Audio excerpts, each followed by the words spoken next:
அனைவருக்கும் வணக்கம். Online நஸ்தோ Trichy TV, எளிமை யதார்த்தம் கலந்த ஜோதிடம்.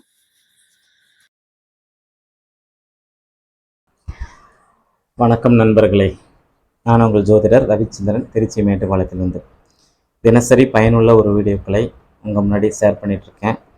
அந்த வகையில் இன்றைக்கி நம்ம பார்க்கக்கூடிய வீடியோ ரொம்ப ரொம்ப முக்கியமான ஒரு வீடியோ. என்ன காரணம் அப்படின்னு சொல்லி பார்த்தீங்கன்னா, எப்படி சுற்றி பார்த்தாலும் 12 லக்னம் 12 ராசியை பற்றி தான் பேசப்போம். அதுலேருந்து நம்ம வெளியில் வரப்போகிறது கிடையாது. சரி, 2 நாளைக்கு முன்னாடி, அதாவது ஆயுத பூஜைக்கு முதல் நாள், ஒரு நண்பர் ஒருத்தர் ஃபோன் பண்ணி, நம்ம வாடிக்கையாளர் ப்ளஸ் நண்பர் அவர் ஃபோன் பண்ணி, சார் என்னுடைய பிஸ்னஸ் பார்ட்னர் என்னைய பெரிய அளவில் ஏமாற்றிட்டார் சார் அப்படின்னு சொல்லி என்கிட்ட கேட்டார். நான் சொன்னேன், இந்த பிஸ்னஸ் நீங்கள் கூட்டு சேரும்போது உங்களுடைய லக்னம் உங்களுடைய ராசி உங்களுக்கு நல்லா தெரியும், அவருடைய லக்னம் அவருடைய ராசி உங்களுக்கு தெரியுமான்னு சொல்லி நான் கேட்டேன். அதுக்கு அவர் தெரியல சார், பழகிறதுக்கு நல்ல டைப்பாக இருந்தார், அதனால் நான் பழகினேன், ஆனால் கிட்டத்தட்ட ஒரு 50-60 லட்ச ரூபா பணத்தை என்னை ஏமாற்றிட்டார் சார் அப்படின்னு சொல்லியிருக்காரு. அது ஒரு பெரிய பிரச்சனையில் போயிட்டு, அது வேற விஷயம். நல்ல கவனிங்க, 12 லக்னமும் ஒரு லக்னம் இன்னொரு லக்னத்தோட நட்புலையும் இருக்கும், பகையிலையும் இருக்கும். அது ஒரு லக்னத்துக்கு நட்பு லக்னங்கள் என்ன, நட்பு ராசிகள் என்ன, பகை கிரகங்கள் என்ன, பகை ராசிகள் என்ன, இதைத்தான் இந்த வீடியோவில் பார்க்க போகிறோம். இது தெரிஞ்சுக்கிட்டிங்கன்னா, இது தெரிஞ்சிருந்தா அவருக்கு அவ்வளோ பெரிய காசு லாஸ் ஆகிருக்காது. ஆனால் விதி வலியுது. விதி யாரை விட்டுச்சு?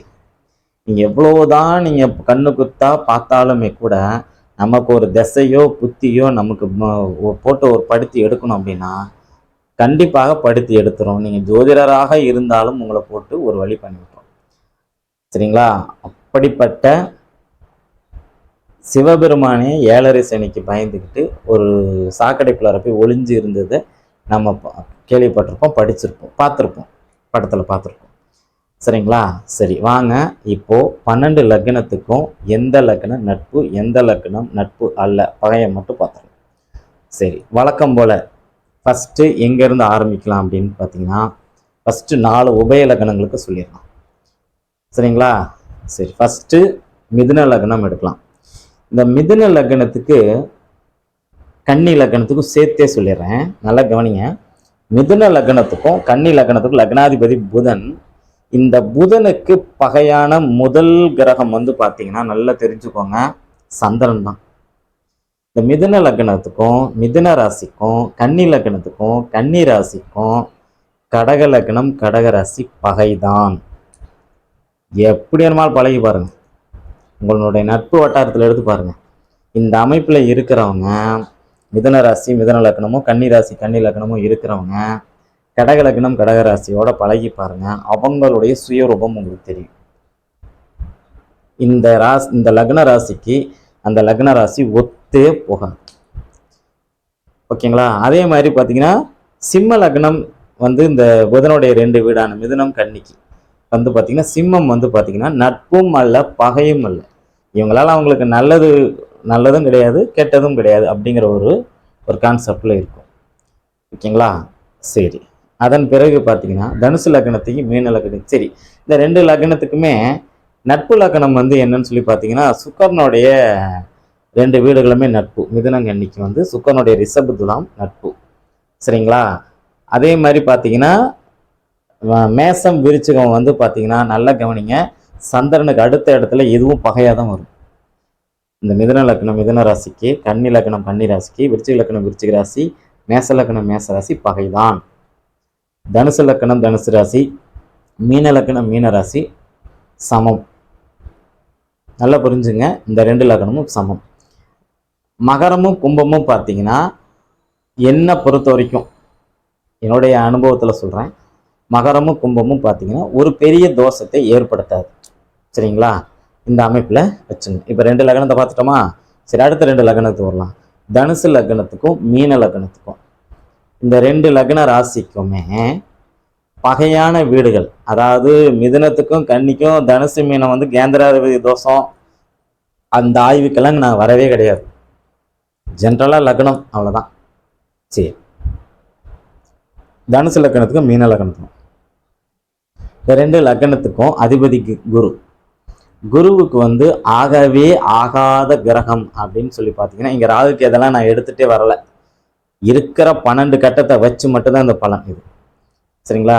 குருவுக்கு முதல்ல ஆகவே ஆகாத கிரகம் ஃபர்ஸ்ட் பார்த்தீங்கன்னா சுக்கிரன் தான். புரியுதுங்களா? அப்போது தனுசு லக்னத்துக்கும் மீன லக்னத்துக்கும், தனுசு ராசிக்கும் மீன ராசிக்கும், ரிஷப ராசி ரிஷப லக்னம், அதன் பிறகு துலாம் ராசி துலாம் லக்னம் பகை தான். அதுக்கு அடுத்த இடத்துல பாருங்க, தனுசு லக்னம் தனுசு ராசிக்கு அதுக்கு அடுத்த இடத்துல மகர லக்னமும் மகர ராசி, கும்ப லக்னமும் கும்பராசி, இந்த 2மே சமம். சரிங்களா? இவங்களால பெரிய அளவில் ஒரு பெரிய பிரச்சனை கிடையாது. அதே மாதிரி மேச லக்னம் மேச ராசி, விருச்சிக லக்னம் விருச்சிக ராசி, இது நன்மை. சரிங்களா? மிதுன லக்னம் மிதுன ராசி, கன்னி லக்னம் கன்னி ராசி வந்து பார்த்தீங்கன்னா இங்கே பெரிய அளவில் பாதிப்பு இல்லை, ஆனால் சமம்னு எடுத்துக்குவாங்க.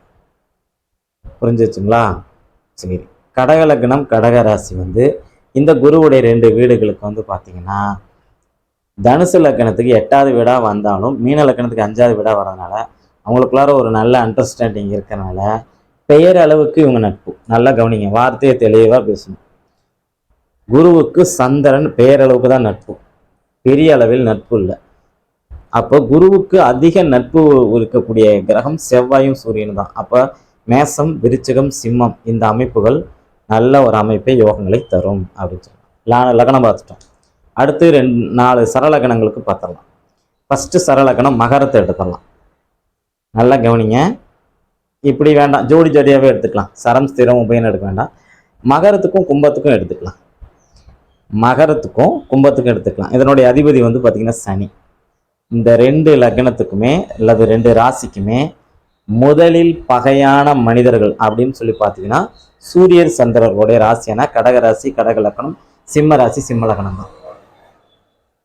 அதன் பிறகு பார்த்தீங்கன்னா மேச ராசி மேச லக்னம், விருச்சிக ராசி விருச்சிக லக்னம், இது மட்டும்தான் பகை. இந்த 4 வீடுகள் நம்மளுடைய சனி பகவானுக்கு பகைதான். மீதி வீடுகள்லாம் பெரிய பிரச்சனை கிடையாது. அதே மாதிரி தனுசு மீனம் வந்து ஒரு சமமான வீடு, இங்கேயும் ஒரு பெரிய பாதிப்பு சோதனைகள்லாம் கிடையாது. சரி, அதன் பிறகு பார்த்தீங்கன்னா செவ்வாயுடைய 2 வீடுகள் எடுத்துக்கலாம். மேச லக்னம் மேச ராசி, விருச்சிக லக்னம் விருச்சிக ராசி. இங்கே செவ்வாய்க்கு வந்து பார்த்தீங்கன்னா முதல் எதிரி, செவ்வாய்க்கு ஆகவே ஆகாத முதல் எதிரின்னு பார்த்தீங்கன்னா நம்மளுடைய சனி பகவான் தான். அப்போது இந்த ராசி லக்னங்களுக்கு மகரமும் கும்பமும் ஆகவே ஆகாது. நல்ல கவனிங்க, ஆகவே ஆகாது. அதுக்கு அடுத்த இடத்துல வரக்கூடிய கிரகம் வந்து பார்த்தீங்கன்னா மிதுனமும் கன்னியும். இந்த 2 வீடுகளுமே இந்த லக்னங்களுக்கு பகையாக தான் இருக்கும். சரிங்களா? இதை தவிர மீதி எல்லாமே ஓரளவுக்கு நல்ல பலன்களை இவங்களுக்கு கண்டிப்பாக கொடுக்கும் அப்படின்னு சொல்லலாம். யாருங்க? மேசம் விருச்சிக ராசி லக்னங்களுக்கு. சரி, அதன் பிறகு பார்த்தீங்கன்னா ரிஷப துலாம் ராசி லக்னக்காரங்க, இவங்களுக்கு வந்து ஆகவே ஆகாத வீடு. அதாவது என்ன வீடுனா கடகமும் சிம்மமும் உங்களுக்கு ஆகாது. தனுசு மீனத்தில் வந்து மீனத்தில் உச்சம் பெற்றிருந்தாலும் தனுசுல வந்து சமமான ஒரு பலத்தில் இருப்பார்.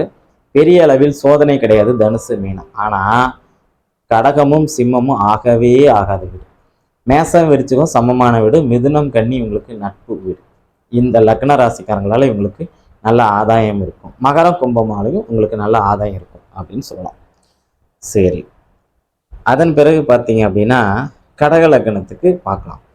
கடக லக்னத்துக்கு ரொம்ப பிடிச்ச வீடுகள் வந்து பார்த்தீங்கன்னா சூரியனுடைய சிம்ம ராசி சிம்ம லக்னமும், மிதுன ராசி மிதுன லக்னம், கன்னி ராசி கன்னி லக்னமும். புதனுக்கு தான் சந்திரன் பகை, சந்திரனுக்கு புதன் அதி நட்பு.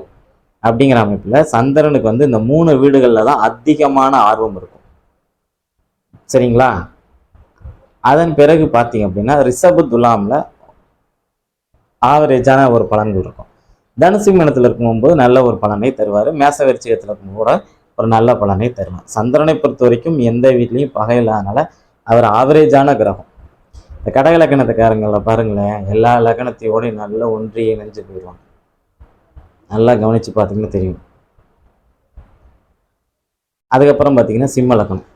இந்த சிம்ம லக்னத்துக்கு முதல்ல ஆகவே ஆகாத கிரகம்னு சொல்லி பார்த்தீங்கன்னா சனியுடைய மகர வீடும் கும்ப வீடும். மகர லக்னம் மகர ராசி, கும்ப லக்னம் கும்பராசி. அதற்கு அடுத்த இடத்துல வந்து யார் இருக்காங்கன்னா ரிஷப துலாம் வரும். சுக்கரனுடைய 2 வீடுகளும் ஆகாது. 3வது அமைப்புல மிதுனம் கன்னி வந்து சமம், வெறும் பெரிய தோஷம் இல்லை, சரிங்களா, சமமான ஒரு அமைப்புல இருக்கு. கடகம் ஆல்ரெடி அவருக்கு நட்பு வீடு, மேச விருச்சிகனை வந்து அவங்களுக்கு ஒரு அண்டர்ஸ்டாண்டிங் இருக்கிற மாதிரி ஒரு அமைப்பு. தனுசு மீனம் ஒரு நல்ல அமைப்பை கண்டிப்பாக தரும். ஏன் சார் இதெல்லாம் வீடியோவில் நீங்கள் சொல்கிறீங்க, ஆல்ரெடி இது பஞ்சாங்கத்திலே போட்டிருக்கு அப்படின்னா சார் நல்லா கவனிங்க. என்னுடைய லக்னம் வந்து ரிஷப லக்னம். நான் என்னதான் இந்த கடகலக்கணக்காரங்களுக்கு ஓடி ஓடி உதவி செஞ்சாலும் உங்களுக்கு நன்றிங்கிற ஒரு விஷயம் கொஞ்சம் கூட கிடையாது. என் சொந்தக்காரங்கள்லேருந்து பழகின நட்பு வட்டாரத்துலேருந்து நிறைய பேரை பார்த்துட்டேன். அவங்கவுங்க தேவை முடிஞ்சதுக்கப்புறம் அவங்கவுங்கள கலட்டி வர்றதுல தான் மெயினாக நிற்கிறாங்க. என்னுடைய லக்னம் ரிஷப லக்னம். லக்னாதிபதி சுக்கிரனுக்கு முதல் பகையான கிரகம் சந்திரன் தான். அதுக்கு அடுத்தது சூரியன். சூரியனை கூட பரவாயில்ல, அந்த லக்னத்துக்கு கேந்திரத்துக்கு வந்துடுறாரு. ஆனால் கடகம் மோசமான பலனை தருது.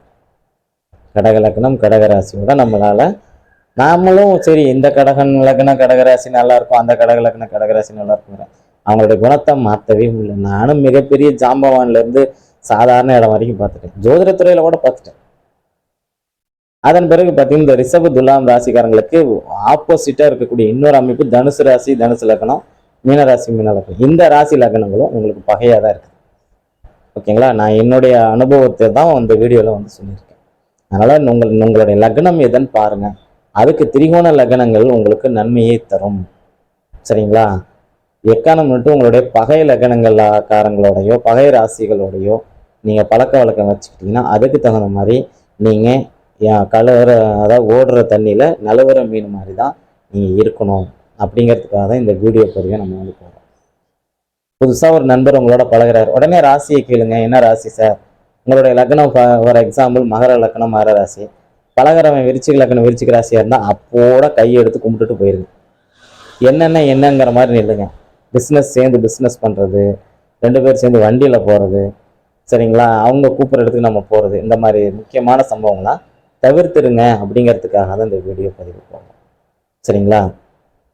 நீங்கள் கேட்கலாம் சார், இப்போ ஒரு லக்னத்துக்கு இப்போ நீங்கள் ரிஷப லக்னங்களுக்கு சொல்கிறீங்க, கேந்திராதிபதி தேசம் 9ஆம் இடம் மகரம், லக்னாதிபதி சுக்கிரனுக்கு சனி நட்பு, மகரம் எப்படி சார் அப்படின்னா, என்னுடைய ஆய்வில் மகரமும் ரிஷபத்துக்கு எதிராக தான் வேலை செய்யுது, சரிங்களா. ஆனால் என்ன, நேருக்கு நேர் எதிர்க்காது, மறைமுகமாக இருந்து நம்மளை எதிர்த்துக்கிட்டு இருக்கோம் அப்படிங்கிற ஒரு தன்மையை. கும்பம் அந்த மாதிரி செய்யாது, ஓகேங்களா. இந்த அனுபவமான ஒரு அமைப்பை உங்கள் முன்னாடி ஷேர் பண்ணணும்னு நினைக்கிறேன். உங்களுடைய லக்னம் என்னன்னு சொல்லி பாருங்கள். ஒரு உதாரணத்துக்கு ஒரு குடும்பத்தில் அப்பா மீன லக்னம் மேசராசி, அம்மா விருச்சிக லக்னம் மீனராசி, செவ்வாயுடைய ராசி குருவுடைய ராசி லக்னங்கள்ல, அக்கா விருச்சிக லக்னம் சிம்மராசி, தம்பி கடக லக்னம் சிம்மராசி, இந்த பொண்ணு மட்டும் ரிஷப லக்னம் கும்பராசி. எங்கள் வீட்டில் இருக்கிற எல்லாம் ஒரு முடிவு எடுத்து இந்த பொண்ணை ஒன்றுமில்லாமல் மாற்றிட்டாங்க. நான் படித்து சொல்கிறேன். உன்னுடைய லக்னம் வந்து ரிஷப லக்னம், உன்னுடைய ராசி கும்பராசி, உங்கள் வீட்டில் இருக்கிறவங்க எல்லாருமே பார்த்தீங்கன்னா குருவுடைய வீடுகளையும் செவ்வாயுடைய வீடுகளையும் சூரிய சந்திரனுடைய வீடுலையும் இருக்காங்க. செவ்வாயுடைய வீடில் இருக்கிறவங்களுக்கு சொத்து மேலே எப்போவுமே ஆசை இருக்கும். சொத்தில் வந்து கேர்ஃபுல்லாக இரு. இல்லை உங்கள் அம்மா அப்பாவுக்கு நீ எல்லாத்தையும் கொடுக்குற மாதிரி இருந்தால் தாராளமாக கொடுத்துட்டு வா. ஆனால் அங்கே ஒரு மிகப்பெரிய உங்களுக்கு ஏமாற்றம் இருக்கும். நீ சொத்து எழுதி கொடுமா, உனக்கு எல்லாமே செய்கிறமான்னு செய்வாங்க, 10 பைசா கூட செய்ய மாட்டாங்க அப்படின்னு சொன்னேன். அதேமாதிரி அந்த பொண்ணுக்கு எதுவுமே செய்யலை. வீட்டில் இருக்கிற எல்லாருமே பார்த்தீங்கன்னா சூரியனுடைய வீடு, சந்திரனுடைய வீடு, குருவுடைய வீடுகள், செவ்வாயுடைய வீடுகளில் தான் பிறந்திருக்காங்க. ஆனால் அந்த பொண்ணுக்கு இது வரைக்கும் யாரும் எதுவும் செய்யவே கிடையாது. இதுதான் இந்த லக்னத்துக்கு நட்பு லக்னங்கள் செய்யக்கூடிய ஒரு விஷயமும் பகை லக்னங்கள் செய்யக்கூடிய ஒரு விஷயமும். இது எதுக்கு சார் பெரும்பாலும் சொல்கிறீங்க? திருமண பொருத்தத்தை திருமணத்துக்கும் போது மேரேஜ் செய்கிறோம் பார்த்தீங்களா, அப்போ உங்கள் லக்னம் ரிஷப லக்னம்னா ஒரு தனுசு லக்னத்தை பிடிச்சி கல்யாணம் பண்ணி வச்சிங்கன்னா 10க்கு 500 பொருத்தம் இருந்தாலும் 1க்கு அது உதவாது. இங்கே தான் சார் பிரச்சனை ஆரம்பிக்குது, புரியுதுங்களா. அப்போ இந்த மாதிரி இடங்கள்ல நம்ம சுதாரிக்கணும். எனக்கு தெரிஞ்ச ஒருத்தர் ரொம்ப புத்திசாலி, அவர் பொண்ணு வந்து மேசராசி, மிதுன ராசி பையனை பிடிச்சி கல்யாணம் பண்ணி வச்சார். அந்த பொண்ணுக்கு வாழ்க்கை நரகாம போயிட்டு இருக்கு. சரிங்களா? இது மாதிரி பல உதாரணங்கள் நம்மகிட்ட இருக்கு. அவங்களுடைய நட்பு வீடுகளில் நீங்கள் திருமணம் செய்யணும். அவங்களுடைய அட்லீஸ்ட் பகை இல்லாமல் சமமான வீடுகளையாவது திருமணம் செஞ்சாதான் உங்களுடைய திருமண பாக்கியமும் நல்லா இருக்கும், உங்களுக்கு அடுத்து வரக்கூடிய ஜெனரேஷனும் நல்லபடியாக இருக்கும் அப்படின்னு சொல்லி இந்த பகை லக்னம் நட்பு லக்னத்தை பற்றி நல்லா புரிஞ்சுக்க இந்த வீடியோவை ஒரு முறைக்கு 2 முறை திருப்பி திருப்பி போட்டு பாருங்க. இனி யாருக்கிட்டையும் ஏமாறாதீங்க. இதில் என்ன ஒரு வேடிக்கைன்னா, இந்த லக்கணம் பூரா எனக்கு ஆகாதுன்னு நல்லாவே தெரியும். ஆனால் அதில் யாராவது ஒருத்தங்க கொஞ்சம் வித்தியாசமாக இருக்க மாட்டாங்களான்னு சொல்லி நானும் பார்த்துருக்கேன். ஒன்றும் இல்லை. கிட்டத்தட்ட 22 வருஷம் இது ஸ்கூல் படிக்கும்போது ஆரம்பிச்சது இந்த ஆய்வு. 1998 வருஷம் எடுத்த இந்த ஆய்வு. இன்னைக்கு வருஷம் எவ்வளோன்னு பார்த்தீங்களா? இத்தனை வருஷத்துலேயும் நமக்கு ஒரு லக்னம் ஆகலைன்னா அது ஆகலை தான். ஒருவேளை அவங்க நல்லா பழகிற மாதிரி இருந்தால் அவங்க பழகலை, வேஷம் போடுறாங்கன்னு அர்த்தம். அதை புரிஞ்சுக்கிட்டு யாருக்கிட்ட எப்படி இருக்கணும்னு நினைச்சிட்டு அதுக்கு தகுந்த மாதிரி உங்கள் வாழ்க்கை முறையும் உங்களுடைய வரன்களையும் அமைத்து உங்கள் நட்பு வட்டாரங்களையும் அமைத்து வளமுடன் வாழ அன்புடன் வாழ்த்துகிறேன். நன்றி, வணக்கம்.